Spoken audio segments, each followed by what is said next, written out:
श्यामा तेरी आरती कन्हैया तेरी आरती सारा संसार करेगा कर जोर के।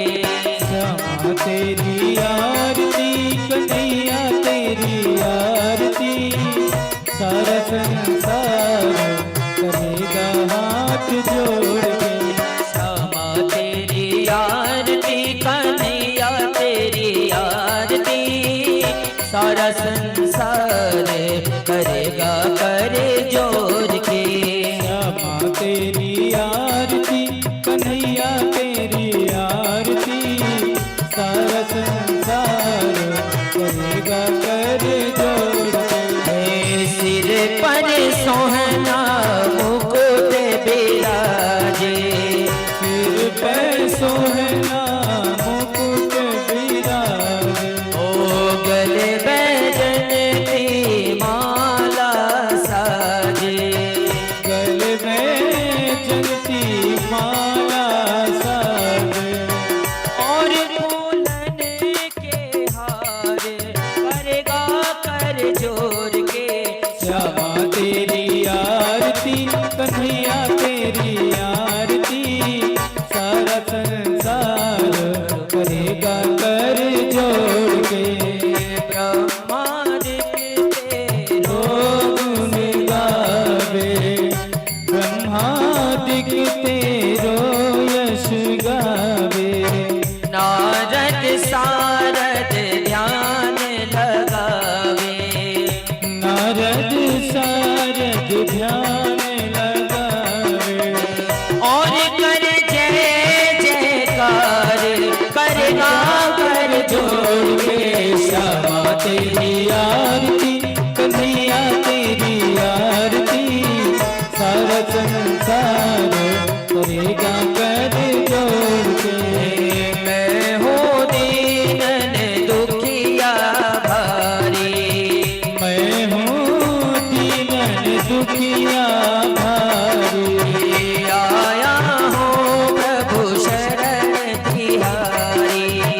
आया हूँ प्रभु शरण तिहारी रखियो लाज हमारे करेगा कर जोर के। श्यामा तेरी आरती कन्हैया तेरी आरती सारा संसार करेगा कर जोड़ के। अपने चरण की भक्ति दीजिए अपने चरण की भक्ति दीजिए अपनी शरण मोहे रख लीजिए अपनी शरण मोहे रख लीजिए। करो अब सागर पार करेगा कर जोर के। श्यामा तेरी आरती कन्हैया तेरी आरती सारा संसार करेगा कर जोड़ के। प्रेम सहित जो आरती गावे प्रेम सहित जो आरती गावे श्री राधा माधव पद पावे श्री राधा माधव पद पावे पाड़े सुयस अपार करेगा कर जोर के। श्यामा तेरी आरती कन्हैया तेरी आरती सारा संसार करेगा हाथ जोड़ के। भगवान की श्री द्वारिकाधीश की जय।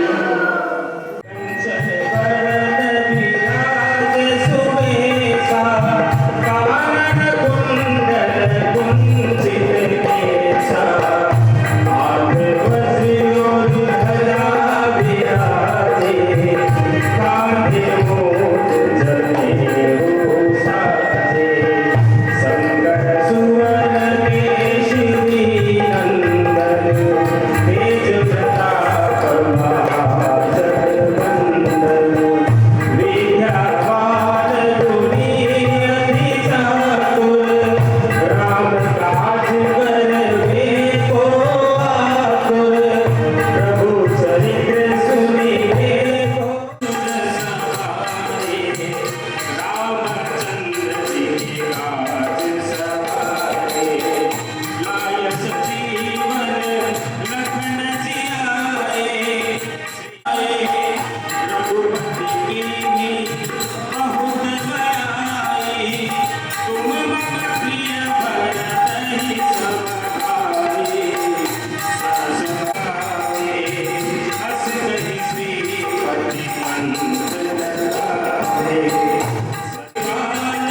कृष्णाय नमः। ओम स्वस्ति श्री राधा कृष्णाभ्यां नमः। प्रथमे गुरु को वंदना दूजयादि गणेश तीजे सिंधु सारिरा मैया कंठ करो प्रवेश। गुरुर्ब्रह्मा गुरुर्विष्णु गुरुर्देवो महेश्वर गुरु साक्षात् परब्रह्म तस्मै श्री गुरुवे नमः। लक्ष्मीनाथ समारंभा नाथयामुनि मध्यमा अस्मदाचार्य पर्यन्तं वन्दे गुरुं परम्परः। पधारिये हनुमंत विराजिए और कथा कहो मति अनुसार। प्रेम सहित आसन धरो सदा करो कल्याण।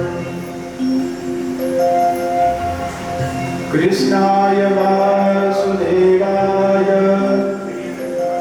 हरे परमात्मने प्रणतः क्लेशनाशाय गोविन्दाय नमो नमः।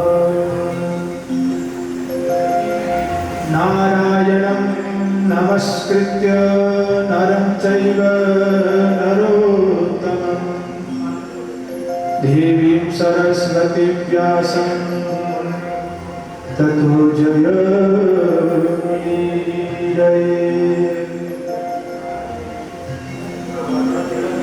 अखंड ब्रह्मांड के अधिपति परम मंगल में परात्पर अखिलेश्वर अकारण करुणा वर्णाले भक्त वांछा कल्पतरु श्री तड़ित पीतांबर धारी गौर मुकुटधारी बंशीधारी श्री बालकृष्ण की साक्षात राममयी प्रतिमूर्ति श्रीमद् भागवत बालकृष्ण के चरणों में कोटि कोटि वंदन। भक्तराज श्री हनुमान जी महाराज के चरणों में कोटि कोटि वंदन। श्री द्वारकाधीश प्रभु के चरणों में कोटि कोटि वंदन। एवं यहाँ विराजित सभी पितृेश्वर के चरणों में कोटि कोटि वंदन। गुप्त रूप से एवं प्रत्यक्ष अप्रत्यक्ष विराजित सभी देवी देवताओं को चरणों में कोटि कोटि वंदन। इस संसार के सनातन धर्म एवं संतों के चरणों में कोटि कोटि वंदन। श्री ब्राह्मण देवताओं के चरणों में कोटि कोटि वंदन। माँ शारदा के वरद पुत्र के चरणों में कोटि कोटि वंदन एवं समस्त विराजित मातृशक्ति एवं पितृशक्ति के चरणों में व्यासपीठ की ओर से प्रणाम।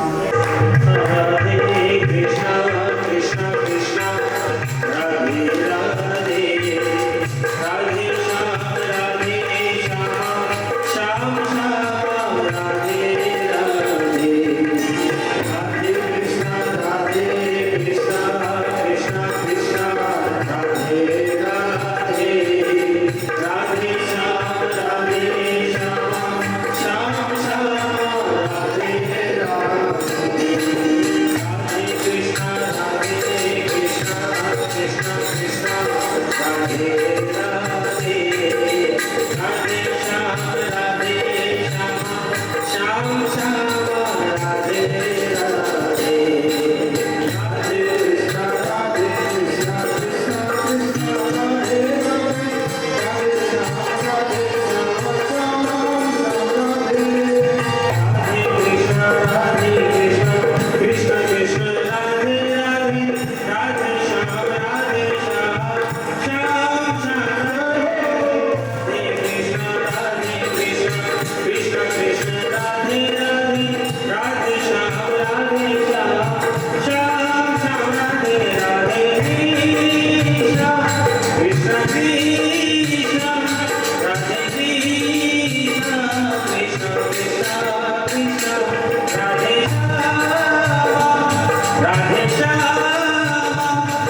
कोई मर जाते हैं, कोई एक्सीडेंट हो जाते हैं, कोई समस्या हो जाती है, तो उस समय अपन थोड़ी कहते हैं कि हमारे को समय नहीं, हम नहीं आएंगे। कुछ समय अपने को दौड़ के जाना पड़ता है, 100 काम को छोड़ के जाना पड़ता है। उसी समय जब दुनिया के सब काम छोड़ सकते हैं ऐसी आपत्ति काल में, तो इस सुख के अंदर क्यों नहीं छोड़ सकते हैं?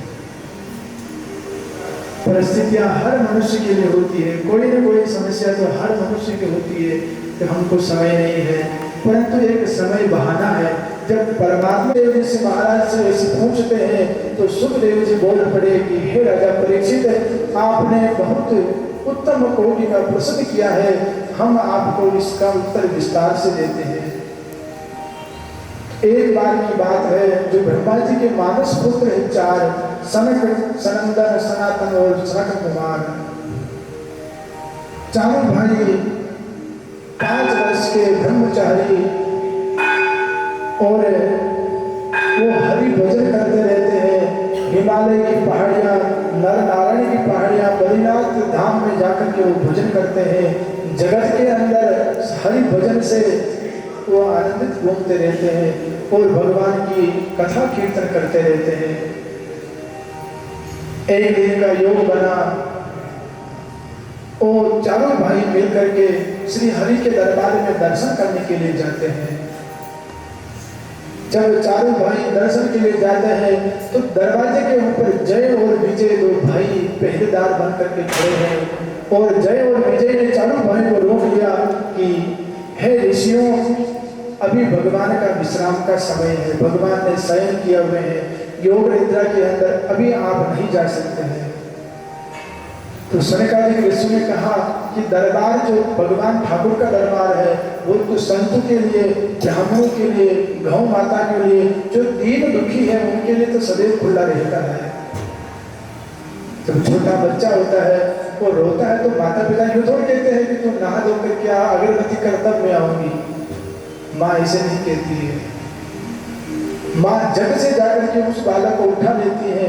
जो बालक जिस परिस्थिति में है उस परिस्थिति में उसको वो छाती से लगा लेती है, सीने से लगा लेती है। उसी लिए परमात्मा की हम अबोध बालक है, तो जब बालक भगवान को पुकारते हैं तो वो ही भगवान हमको यूँ नहीं कहते हैं तुम नहा धोकर के आओ। जैसे भी हम हैं, कपूत पूत कपूत, जैसे भी प्रभु बालक हैं, हम आपके बालक हैं। तो परमात्मा दौड़े आते हैं आज जय और विजय दो भाई संतों के और भगवंत के परमात्मा के बीच में पहरेदार बन के खड़े हो गए। हम आपको अभी अंदर नहीं जाने देंगे। तब चारों भाइयों ने कहा कि हे जय और विजय, तुम दोनों भगवान के द्वार पर पहरेदार बनाया है, तो तुम्हारा काम यह है कि तुम भगवान की सेवा करो, पर संतों को जाने से मत रोको, इसका फल भोगना पड़ेगा। जय और विजय नहीं माने और सनकादिक ऋषियों को रोक लिया। सनकादिक ऋषियों ने श्राप दिया, जाओ जय और विजय, तुम भगवान का जो हमको मिलने से रोक रहे हो, हम तुमको श्राप देते हैं, आज से 7 जन्म तक तुम राक्षस योनि को प्राप्त होंगे। जय और विजय समझ ना सके, चरणों में गिर गए और भगवंत नारायण को पुकारा कि हे नारायण, हमारे से गलती हो गई है, मेरे द्वारा, हम दोनों भाइयों के द्वारा गलती हो गई है, हमने संतों का अपमान कर लिया है, जाने या अनजाने में संतों का अपमान कर दिया है। अब प्रभु हमें बचाइए। तो आप बचा सकते हैं, हमारे स्वामी आप हैं। स्वयं श्री नारायण प्रकट हो गए और सनकादिक ऋषियों कहा कि हे ऋषियों, हे संतों, हे ब्राह्मण पुत्रों, हम आपको समझ ना सके, इसलिए इन दोनों से गलती हो गई है, अब इनको माफ कर दीजिए। संत जो चारों भाई थे, चारों भाई ने मना कर दिया कि तीर जो धनुष से छूटा हुआ तीर और जो दिया हुआ श्राप वापस नहीं ले सकते हैं, इसको कम कर सकते हैं। तो 7 जन्म की बदले उनको 3 जन्म तक श्रापित कर दिया कि 4 जन्म हम माफ करते हैं, परंतु 3 जन्म का फल भोगना पड़ेगा। उसी समय दोनों भाई इस वैकुंठ लोक से मुक्त हो गए और पृथ्वी पर आकर के 3 बार उन्होंने जन्म लिया। सबसे पहले हिरण्यकश्यप और हिरण्याक्ष रूप में आए, दूसरा जन्म रावण और कुंभकर्ण के रूप में हुआ, तीसरा जन्म दंतवक्र और शिशुपाल के रूप में हुआ। पहला जो हिरण्याक्ष रूप में था, उनका भगवान वराह ने वध कर दिया था, तो हिरण्यकश्यप उन भगवान विष्णु को अपना दुश्मन समझ बैठा और भगवान को दुश्मन समझ करके ब्रह्मा जी महाराज की तपस्या करने लगे। अब इधर ब्रह्मा जी महाराज की तपस्या करने लगे, इधर हिरण्यकश्यप की पत्नी जो कयाधु थी, उनके वो गर्भवती थी। तो देवराज इंद्र समझ गए कि हिरण्यकश्यप तो जंगल के अंदर भगवान की तपस्या कर रहा है, मैं जाकर के उसके पुत्र का वध कर दूं। इधर कयाधु को अपने विमान में बैठा करके जैसे ही वो अपने स्वर्ग लोक की तरफ जा रहा था, बीच में नारद जी मिल गए। नारद जी ने कहा कि हे इंद्र, ये तू क्या अत्याचार कर रहा है? जहां नारी का अपमान होता है वहां कभी लक्ष्मी नहीं दिखती, जहां भगवान नहीं जाते हैं। तो नारद जी महाराज के द्वारा उनकी पत्नी जो गर्भवती थी, हिरण्यकश्यप की पत्नी, उनको वहां आश्रम में रोक दिया, बद्रीनाथ धाम में, और आश्रम में ले जाकर के उनको छोड़ दिया। और इंद्र को कहा कि इंद्र, ये ध्यान रखना, कभी राक्षस के कभी राक्षस नहीं होते और देवताओं के कभी देवता नहीं होते, वो कर्म के अधीन होते हैं। कभी अच्छे अच्छे जो ध्रुव जी महाराज जन्मे, उसी तरह हो सकता है कि कोई भक्त की घर पलटा हो, तो इसलिए आप मारने का कोई अधिकार नहीं है। क्योंकि एक राजा था और गुरुजी के पास ज्ञान सीखने के लिए जाता है। गुरुजी एक पेड़ के नीचे बैठे हैं और उनको सिखाते हैं कि इसकी टहनी तोड़ो। एक डाली जो टहनी होती है उनको तोड़ देते हैं। राजा को कहा कि राजा इसको वापस जोड़ो। राजा मना कर देता है कि प्रभु, तोड़ना मेरे बस में नहीं है और जोड़ना भी मेरे बस में नहीं है। वो टूट गई जो टूट गई, अब मेरे से नहीं जुड़ती है। वही नारद जी महाराज राजा इंद्र को कहते हैं कि इंद्र, जो जन्म देने का तुम्हारे अधिकार नहीं है, ये परमात्मा के अधीन है, तो मारना भी परमात्मा के अधीन है, तुम बीच में इससे हस्तक्षेप मत करो। इंद्र नारद जी के द्वारा समझा करके चले जाते हैं और कुछ समय बीता।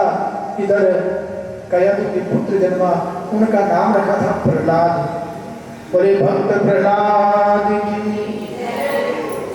अब भक्त प्रहलाद जी का इधर जन्म होता है और इधर हिरण्यकश्यप की जो तपस्या कर रहा था ब्रह्मा जी महाराज प्रसन्न हो जाते हैं।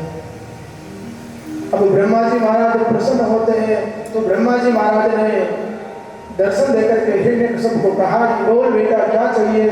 हिरण्यकश्यप कहा कि प्रभु मुझे अमर कर दो। ब्रह्मा जी ने कहा कि ये सुविधा मेरे पास नहीं है, मैं खुद अमर नहीं हूं तो मैं तुमसे को कहां से अमर करूं। ब्रह्मा जी ने कहा कि और कोई वरदान मांग लो। हिरण्यकश्यप ने अपना दिमाग लगाया और कहा कि मैं ना दिन में मरूं ना रात में मरूं, ना मनुष्य से मरूं ना पशु पक्षी से मरूं, और ना दिन में मरूं ना रात में मरूं, ना धरती में मरूं ना आकाश में मरूं, ना घर में मरूं ना बाहर मरूं। ऐसा उन्होंने वरदान मांग लिया। ना शस्त्र से मरूं ना शास्त्र किसी द्वारा के मरूं। जब ऐसा वरदान मांगा तो ब्रह्मा जी महाराज ने कहा खास तो जो तेरी इच्छा हो वो पूरी हो।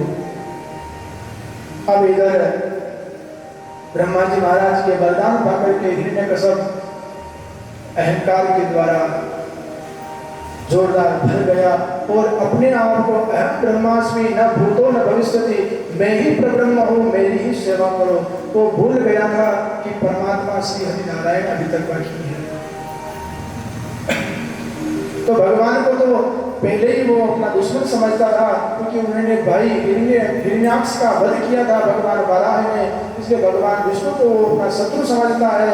और हिरण्यकश्यप अपने राज्य में आकर के संतों का अपमान करने लगा, संतों की तपस्याएं भंग करने लगा और वेद विद्यालय खोला। तो उसमें वेद विद्यालयों की जगह उनके जो राक्षस प्रवृत्ति के जो शास्त्र थे वो पढ़ाने लगे।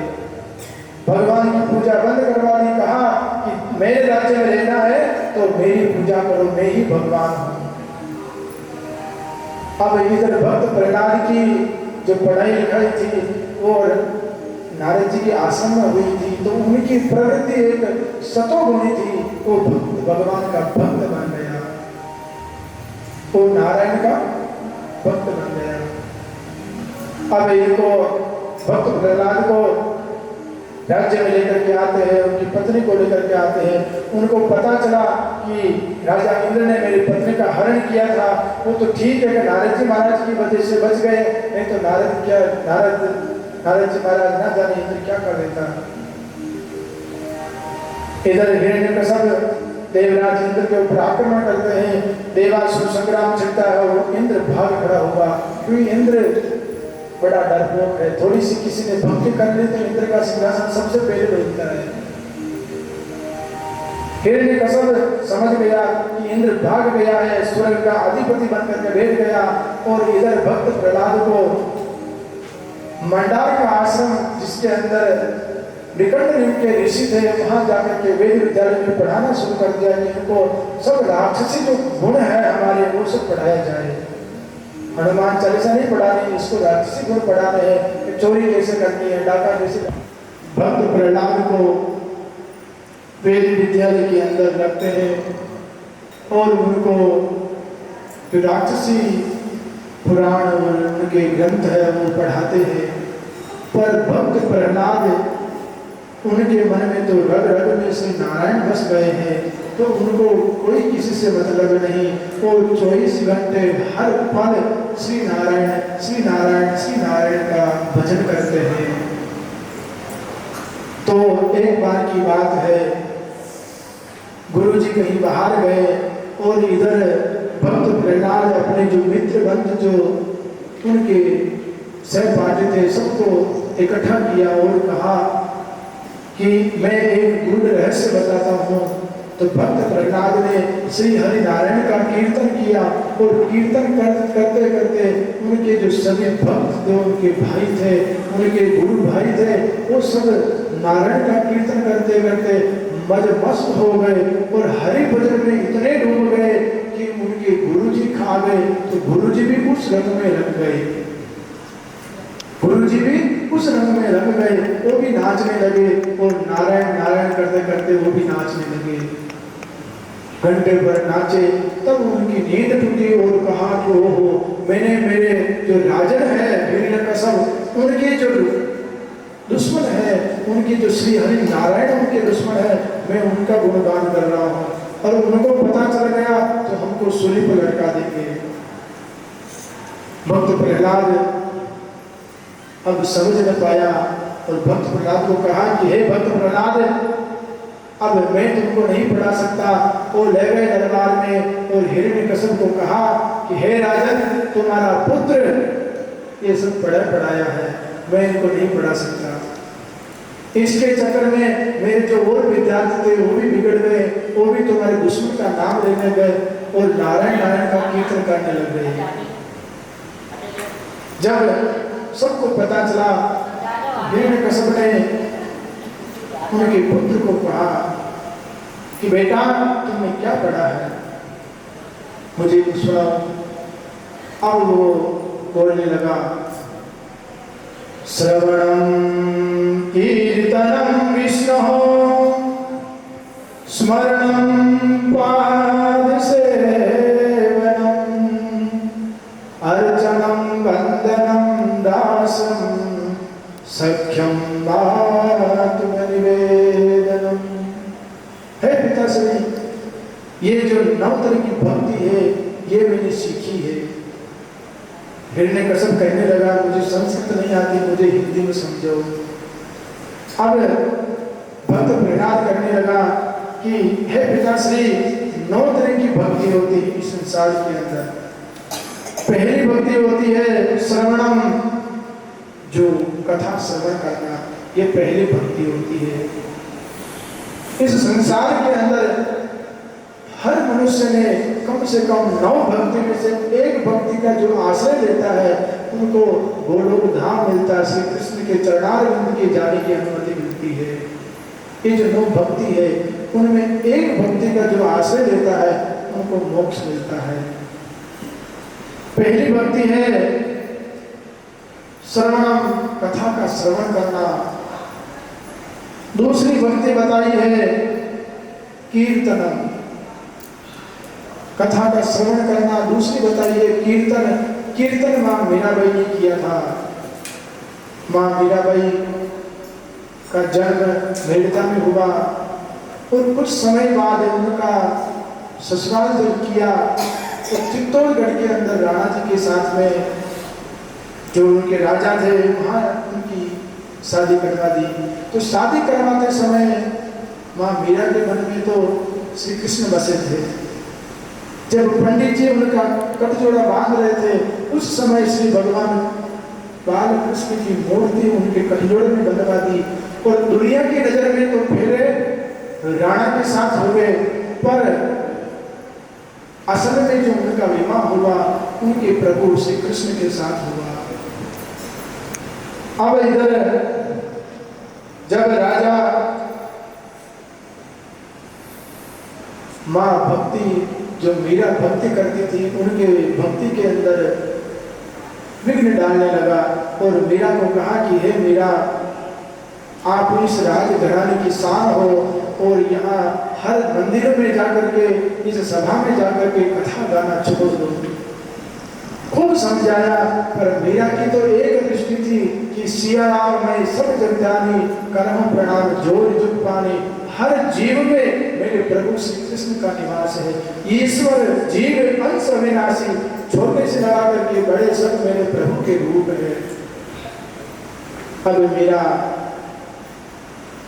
जब राणा ने बार बार समझाया परंतु मीरा नहीं मानी, तो मीरा के पूजा कक्ष में एक शेर को छुड़वा दिया जो नरभक्षी शेर था।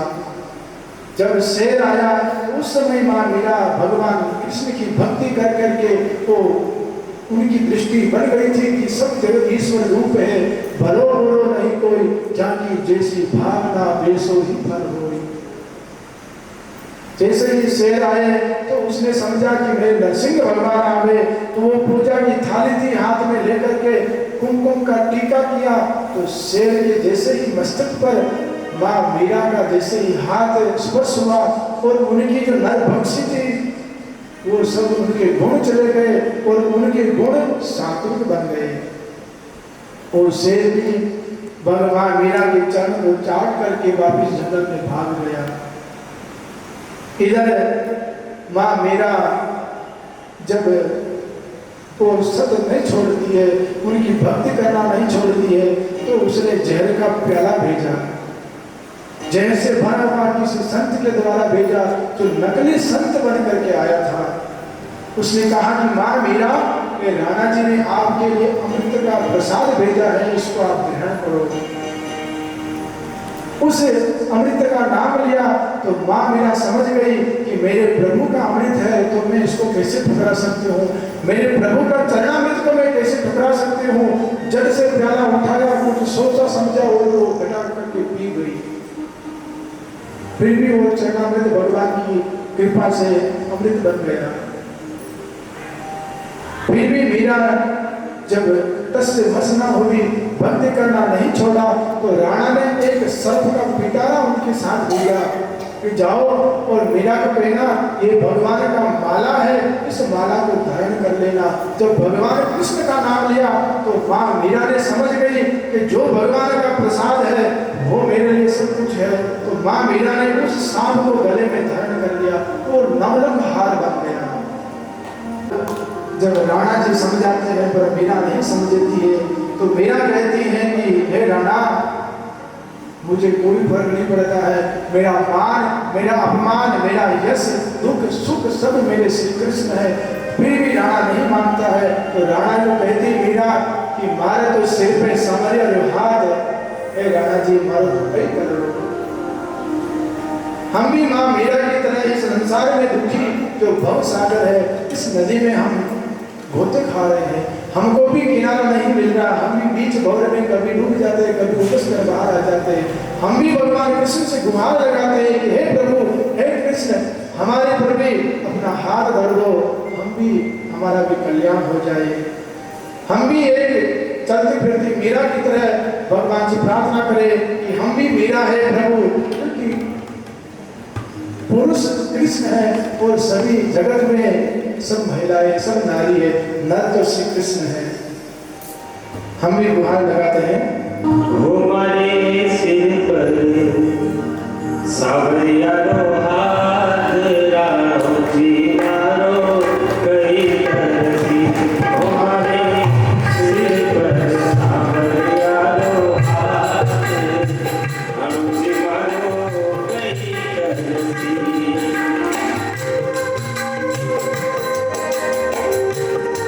जो मीरा की साइड में हो तो नाचे, और राणा की साइड में जो नहीं नाचे। जो मीरा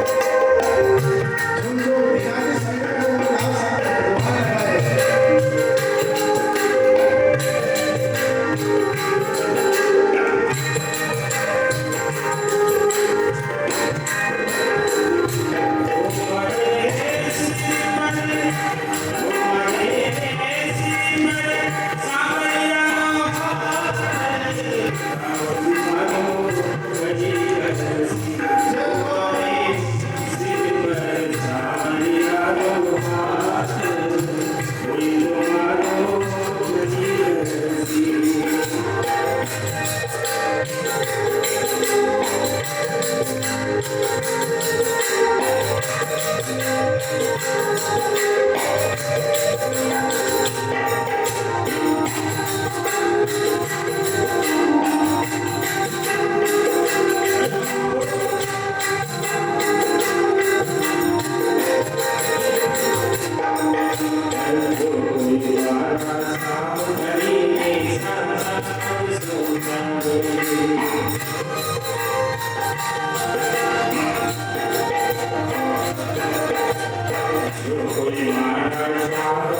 સાવરિયારો હાથ રાણોજી મારો કઈ કરશે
और मीरा को कहा कि हे मीरा, यदि कृष्ण से मिलना है तो वृंदावन चली जा। महाकृष्ण निधि वन में रास रसाते हैं और बाके बिहारी रूप में वहां बैठे हैं।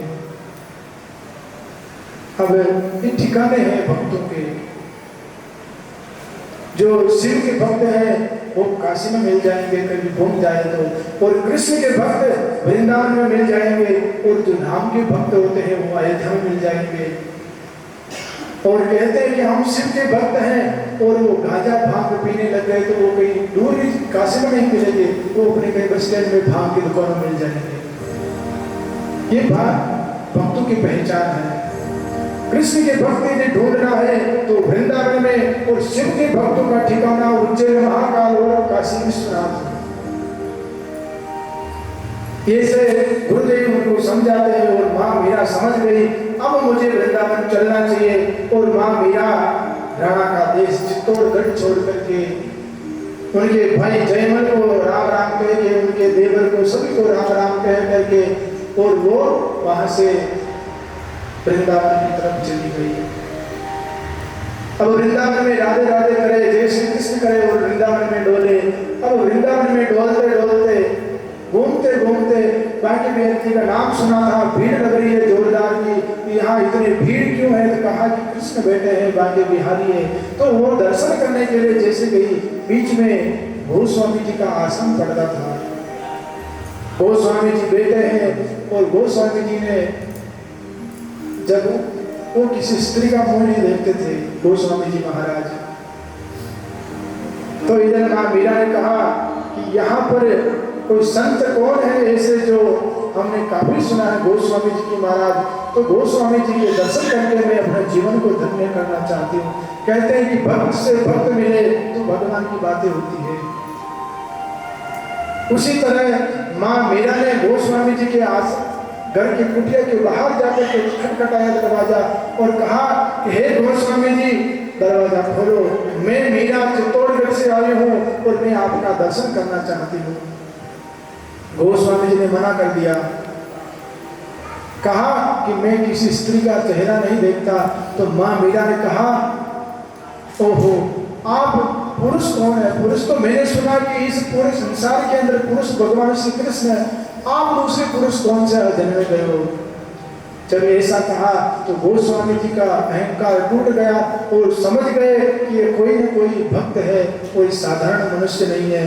गोस्वामी जी निकल करके माँ मीरा के चरण पकड़ लेते कि हे माँ मीरा, मैं समझ गया कि मेरे चरम चक्षु को खोलने के लिए कृष्ण ने आपको भेजा है मेरे पास। यदि मीरा अपना कल्याण चाहती है, आपको परमात्मा को मिलना है, तो आप वृंदावन में मत रहो और सीधे द्वारिका धाम चले जाओ, जो गुजरात के पास में है उधर। वहां जाकर के श्री कृष्ण वहां विराजमान है, वो वहां जाकर के आप कृष्ण से मिल लेना। मां मीरा अब वृंदावन धाम छोड़ करके द्वारिका धाम चली गई और द्वारिका की गलियों के अंदर श्री कृष्ण कृष्ण करते करते अब वो घूमने लगी। और जो मुख्य मंदिर था प्रभु का, उसके बाहर जाकर के उनके पहरेदार को कहा कि मंदिर का टाइम क्या खुलने का। भगवान कहाँ है? जब भगवान तो अंदर विराजमान है और मंदिर का खुलने का समय क्या है? उसने कहा कि शाम को 5 बजे। माँ मीरा बाहर खड़ी है, अब वो कृष्ण को पुकार रही है कि हे कृष्ण, अब मैं इस संसार से उब गई हूँ, अब मुझे आपकी शरण में आना है।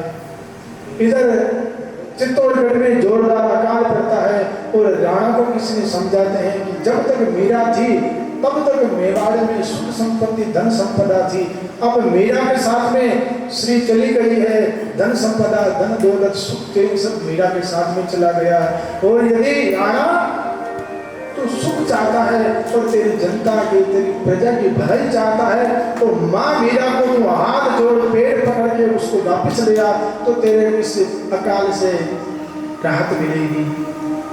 अब राणा ने कुछ सैनिकों को टुकड़ी को भेजा कि जाओ तुम और मीरा को वापस लेकर के आओ।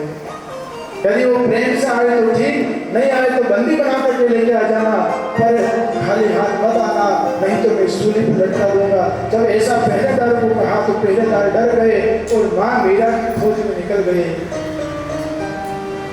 अब वृंदावन गए, पर वृंदावन में पता लगा कि माँ मीरा द्वारिका चली गई है, तो उनके पीछे पीछे द्वारिका जाते हैं और द्वारिका जाकर के देखा तो माँ मीरा भगवान श्री कृष्ण मंदिर के बाहर खड़ी है और भगवान से पुकार लगा रही है, हे कृष्ण, मैं इस संसार से उब गई हूँ, अब मुझे आप शरण ले लो। तो पहरेदार ने कहा कि मीरा, अब आपको